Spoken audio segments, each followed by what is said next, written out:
Hi Nilesh, good afternoon Hi, and brother. welcome to my interview with CX leaders like you, on where we try to explore what's happening in the world of CX, what is driving CX, whether it is the people, the processes, the technology, or the customers. And the whole idea here is a free flowing discussion where we would like to understand a little bit about your thought process, especially in a very fast growing D2C world which you belong to, right? Yeah.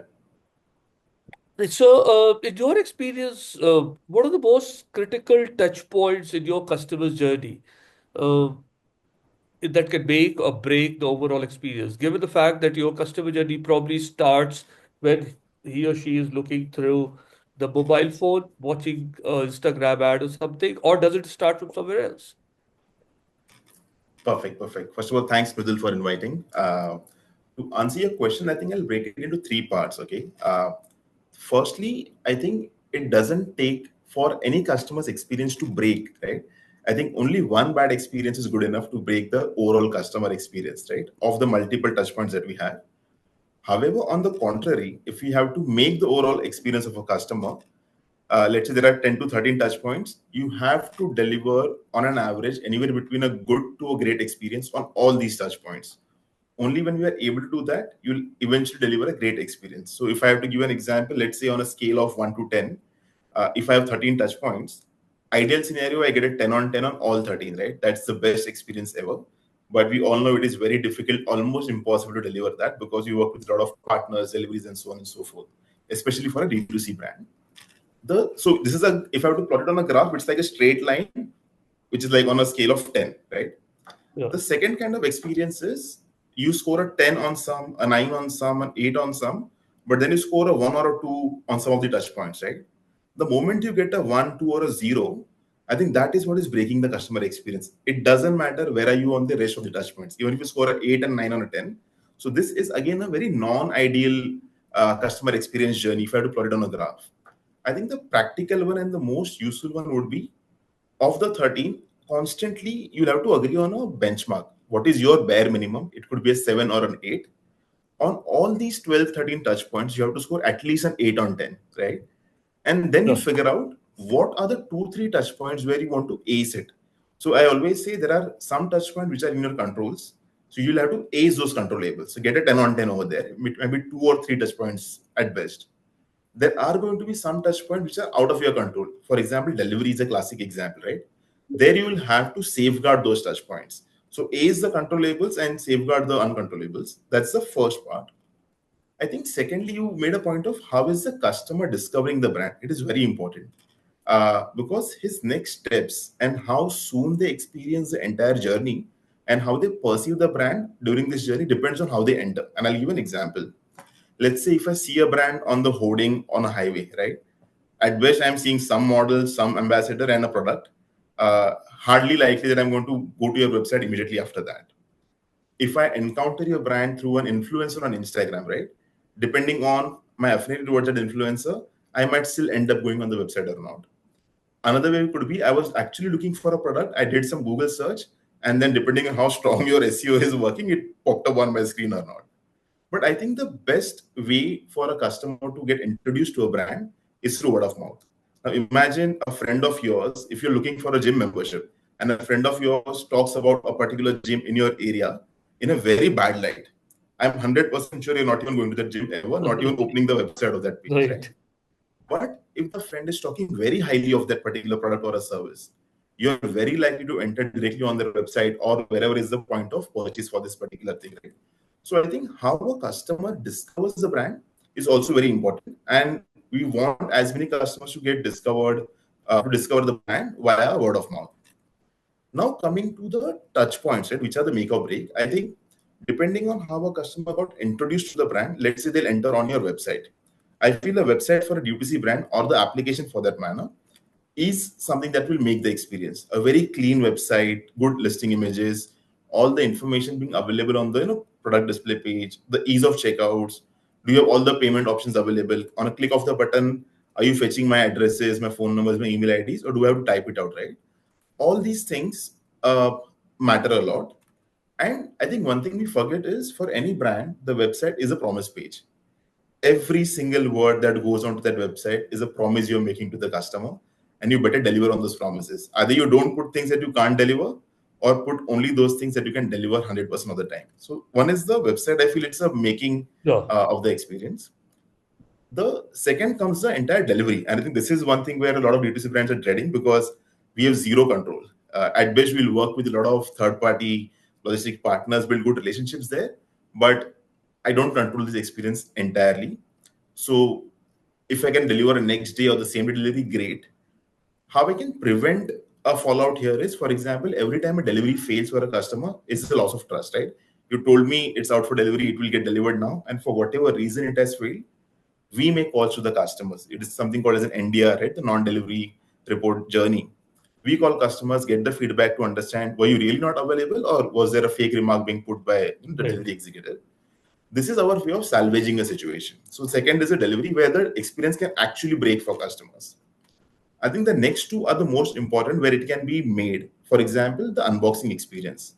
I think all the promises on the website, on the app, that we will deliver something to you. I think when the box comes into my hands, and I think that's a moment of joy. Imagine it's just an empty brown box with a product inside it and the invoice. The experience is at best a 5 on 10. But along with the product that you're sending me, imagine there's a nice kind of a love letter which addresses to me saying, "Hey Nilesh" or "Hey Mridul," and then there is a nice story to it, right?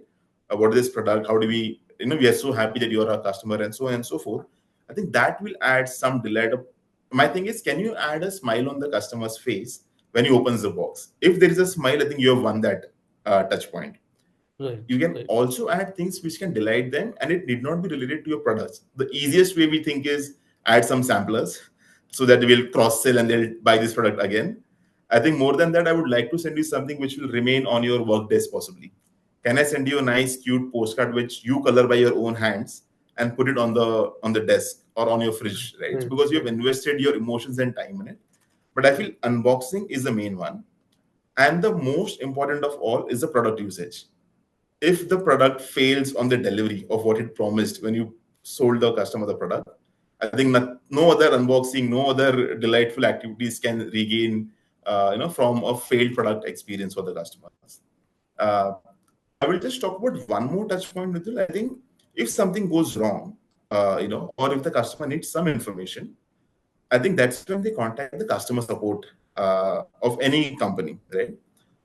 In my perspective, customer support is where a lot of times the experience gets broken, because how a customer experience, the customer support is in India, and we'll discuss that maybe separately in detail also. But if you can deliver a great experience where the customer is feeling, oh man, these guys are really good. I didn't expect a great experience, because nobody does that in India with customer support. But if you can deliver a great experience, solve the queries then and there, and make them feel really special, I think that is a place where instead of breaking the experience, we'll end up making it. So I think as a brand, we look at these 3 or 4 touch points, we try and get a 10 on 10 on them, and everywhere else get at least an 8 on 10. So that's how we look at the various touch points. No, that's great. And that brings me to the next question. Given the fact that there is so much complexity and also the anonymity in a D2C scenario, and there are so many stakeholders, like possibly, as you mentioned, a delivery executive, right, who may not be under your direct control when he's doing a delivery, right, or he may damage a box which he's sharing with you, and the whole experience is gone. In such a complex scenario, how do you foster uh, or how do you foster a customer centricity environment within the organization where everybody is working towards the same goal, trying to deliver a great experience, not just the product? Perfect. Uh, I think I haven't seen a single company who says that we are not customer centric. All companies in the world are Yeah. customer centric, and everybody is saying, "Oh, And- everybody in the team is like aligned to deliver yeah. great experience to the customer." But how I are you think we need building to, that culture? yeah. So I think one is we need to acknowledge that it is very difficult. It's very used very lightly, saying, "Hey, we are a customer centric. Everybody is aligned." But how is the most important for you? So I think from this perspective, there are three types of role in any organization. Okay, one kind of role is where the employee is directly interacting with the customer.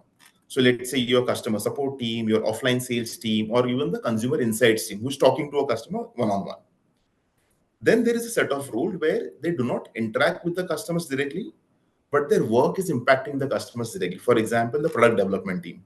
They develop the product which the customer is using. The marketing team who is writing the entire communications with the customer, be it the D2C category, or the tech team, right, who is creating an app which the customer is using, but they're not talking to them directly. And then the third kind of roles are where they don't work directly with the customers, not their work has a direct impact on customers, but they enable other people. Let's say our HR team. They're not talking to customers, they're not creating products, but they are finding the people who will do these things for our customers. A finance team, if they are having processes where payments or refunds go on time, they're enabling a team to deliver an experience, right? So I think for all these different types of roles, the most important one is there a top-down alignment? Is the leadership involved and aligned that, hey, this is important to us? And to drive it at a ground level, I believe if each role knows what is the impact of their role on the customers. And I'll give you an example. If a product development guy gets to hear the joy from the customers in the customer's voice about how they liked a particular product. Similarly, if the product development guy gets to hear how a customer is so unhappy and angry with the product because it yielded whatever, not the right Yes. results, right? When they actually hear it from the horse's mouth and from the customer's mouth, is when they feel that they're very close to the customer, right? So one thing we do is we say we echo the customer's voice in the ears of the right stakeholders. So for example, every monthly meeting that we have, before we start the sales review, there's 1 hour only on customer, where all the stakeholders come and we literally hear what the customer is saying. There are recordings of customers, calls that we do with the product insight team and so on and so forth, where we are trying to get the customer as close to the second and third role category of people. Okay. Now coming to the, I'll talk a bit more about it from customer support's perspective, right? I think when we laid down the vision for customer experience at Pilgrim, the first decision we did was, because customer support is a part of the overall experience, we said this team can't be outsourced. Because if our vision is to delight customers at each and every single touch point, an outsourced person most likely might not be able to deliver on my vision, right? Because they don't align with the values and the ethos of the company. So we said we'll have to do a few things very differently. And one thing which we did very interesting and very different is there's a concept called as a purple cow. It is a book by Seth Godin, where how are you building businesses which are so remarkable that people start talking about it. So we said if we want to build a purple cow internally, we'll have to do certain things differently. So when we started hiring for a customer support team, we said we are not hiring for the background or the number of years that you work for. We are only hiring for attitude. And when we did that, I mean, the kind of people we ended up hiring, we have hired a musician, there's a photographer, there are 2, 3 teachers who have who are working with us right now. There are people who have actually ran their own bakery shops or bakery business from home or family shops. In fact, we had one person who just passed out of his aviation uh, college. Aviation industry was very down. He worked with us for a good 10 to 11 months. Now he's working as a pilot elsewhere, right? So I'm saying we wanted to hire people who can understand the customer's pain. And the one check we have is, will this person fight with us on behalf of the customer, or will they fight with the customer on behalf of the company, right? So we always want to hire the first ones. Uh, we also have a lot of traditions going on within the team. If you see the office, there's literally a huge cutout of a cow inside the customer delight team. It was a white cow to begin with, and the tradition we have is every time a team member completes their training and is about to start taking calls with the customers, they have to put a thumbprint on the cow saying that this is an oath I am taking that I'll only deliver remarkable experiences. And that photo is literally framed and put on your desk. Uh, when we went from an outsourced to an in-house team, you won't believe, Vidul, till date we have close to 100 customer appreciations, where a customer came because they wanted some information or they had some query or a complaint, but they were served so nicely that at the end of the journey, they literally wrote us an email or a thank you note saying, hey, you know Right. what, this person really helped me well. I'm thankful for this experience. So every time a employee gets this appreciation, they get to put a thumbprint on the cow once again, right? Right. And every time this happens, you should see the environment. Like people are, it's literally like the presentation of a cricket match. They're cheering, they're clapping. There's a bell that is ringing, and all of that happens. So it's like a celebration of the success. Uh, Similarly, the top performers get these badges which have a purple cow on it. The quarterly performer literally get a purple cow software. So I think the team is working to get these badges, like a badge of honor for them, right? So these things really help a lot. But I think the bottom line I'm trying to make is the customer support experience in India is at best average, or bad or average most of the times. It is not because the people are bad.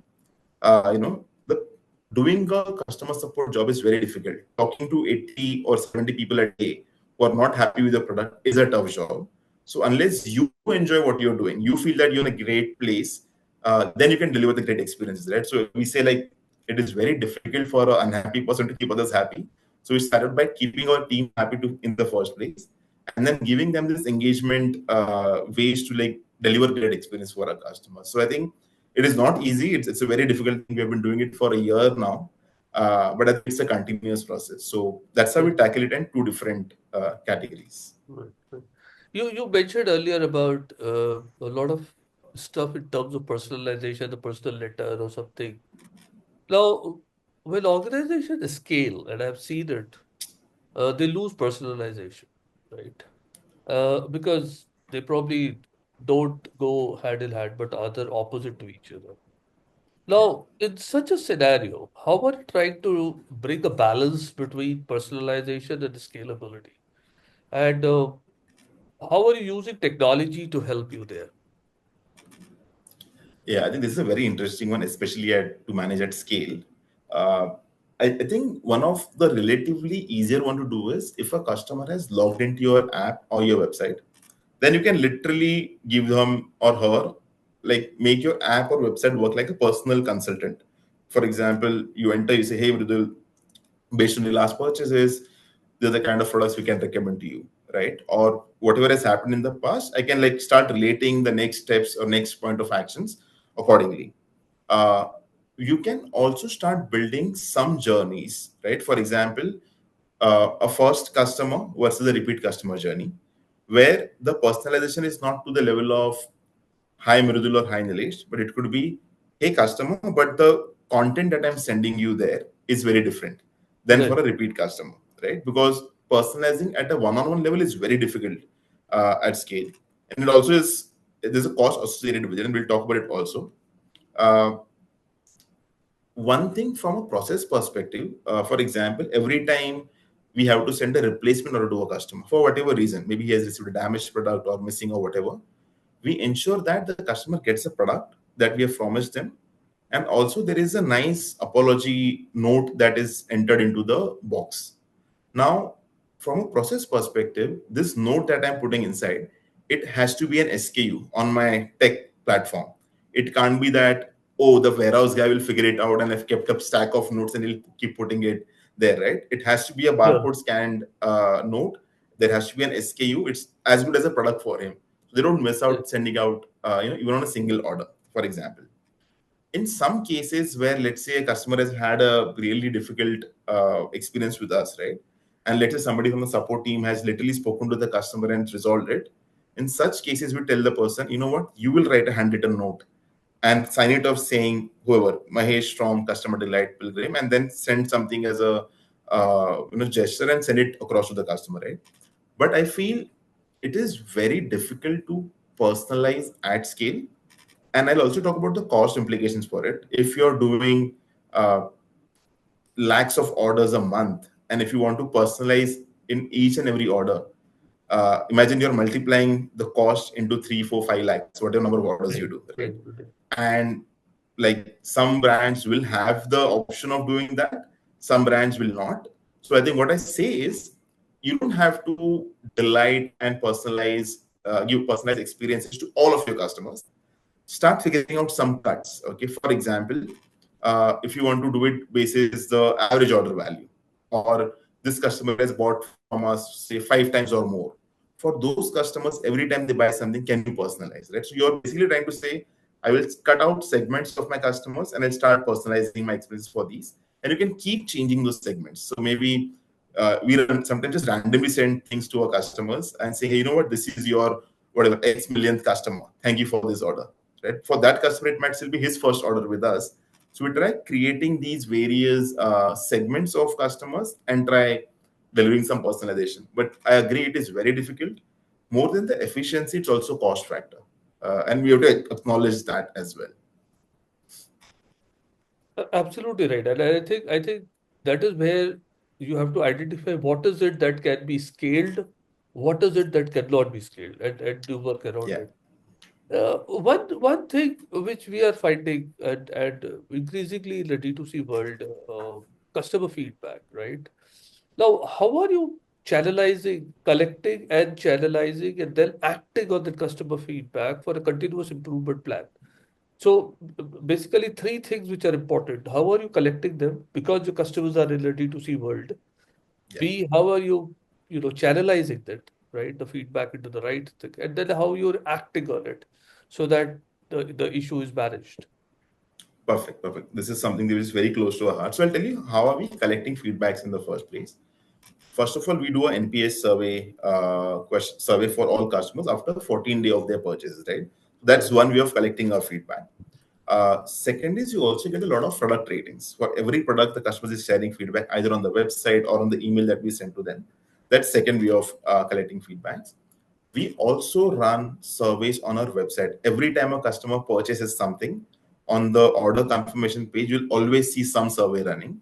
And it was so surprising. We felt nobody will fill these surveys. On a daily basis, 10% of our customers fill surveys. So the quantum Right. of data we get from our customers, and these are paying customers, that they've just bought something from you. So it's not a random customer who has not even purchased. They have given you money and then they're giving you feedback. So that's another one. We also have a consumer insights team and a process excellence team whose job is to every month find problem statements or pick up 2 3 products. We'll send a survey to maybe 1,000 odd customers, which is giving us a quantitative data. From that quantitative data, we talk to at least 40 to 50 customers on a monthly basis for that specific problem statement or that specific product that we're talking about. And that is the data collection that we keep doing, right? Now, figuring out a way to, once we have all this data and we have administered these surveys, what do we do next with it, right? So we follow one simple framework. Either there has to be a problem statement or you're listening to customers. And NPS is just listening to customers. The problem statement is, I want to figure out why is the repeat of this particular product A not as Right. per our liking, okay? So we talk to these customers.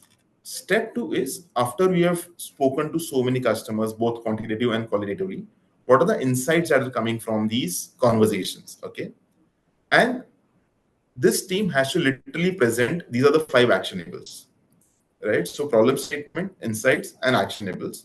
And every month, as I said, before the start of the even the sales review meeting, these case studies are presented in front of the entire leadership team and all the stakeholders with the action items mentioned. And we have a Monday meeting where every week you have to share updates. Hey, you know what? These 10 things were asked for. 1, 2, 3 have happened, 3, 4 are in progress. But the beauty is there has to be one person who is accountable to do the entire project management. If you leave it to everybody, then it's never going to happen, right? So somebody has to be the person who is saying, you know what, I will keep But how publishing are you this. collecting the feedback? What is the mechanism in the D2C world? How are you doing that? Sure. So one is the service, right? We send our NPAs on WhatsApp and What our about what is the emails. percentage of response? What is the response rate on it? Sure, sure. So our NPAs we get around 3 to 4%, which is not that high if you see. But Correct. at a Correct. quantum level, I would get almost around 20, 30 customers giving me feedback. So quantum wise, it is still good enough. What we back it up with, let's say a product feedback, right? There, I am specifically sending a survey to customers who have bought only that particular product, where we also get around 2 to 3 thousand results for a particular product. Okay. Of those 2 3 thousand, we scan through the response. Then So we say, you know with a what? problem statement in hand. Exactly, with the problem statement in hand. But we don't stop at the quantitative ones. We also then call 40, 50 of these customers. When I Correct. say call, So actually you do some connected kind of calls, a focus group discussion. focus group discussions, or one-on-one conversations. These could be like anywhere between 15, 20 to 30-minute discussions also, right? And then the combination of these two is how we end up at the insights. So we'll Right. never go by the quantitative data only to take actions, because it may not tell you the true picture. So I'll give you a very simple example. For a product that we spoke about, retention was an issue. We started asking, why is repeat an issue? They said they didn't get the results. Then we said, okay, but why didn't these customers get results if the product is so good? Then we realized, oh, you know what? They're not using the product correctly. If you suppose you use it like 6 times a week, using it Right. twice a week. So how will you get the results? But I think here the onus is not on the customer to use it properly. I think we said, you know what? It's a communication failure from our end. We felt we have told the customer properly, but clearly they don't know, right? So that's why we're saying, so our job is to echo the customer's voice. He's like, I don't know how to use your product. Then we went on fixing the communication gap, So Right. these are the problem statements through which we get the actionables. And then, as I said, somebody has to project manage them, without which it is just Yeah. some project happening in the company and people spending time on it. Right. So that brings me to the last question. What are the top three trends you see in the D2C environment, which is going to impact CX delivery? Sure. Uh, I'll talk about the two first, and I'll talk about the third, which is like very commonly spoken about, which is the chatbots and all. But I'll tell you the first one very simplistically, because a lot of brands are now going omni-channel. Even for us, we are D2C, but we are on marketplace. We are also in offline. I think from the customer's perspective, is it? I don't care your D2C team is different, or offline is different, or marketplace is different. I am your customer. How are you delivering a seamless experience across all the touch points? Which means you will have to figure out a way to unify your backend so that you know everything about me, irrespective of what channel I go to, right? So the first one is the whole seamless experience across omni channels. Secondly, I think we tried doing it with makeup, right? We talk about augmented and virtual reality. I think it's a very fancy thing to say. We are not even very close to achieving what a customer would love to have, right? So, can a customer sitting in the house see how a makeup would look on their particular skin tone, right?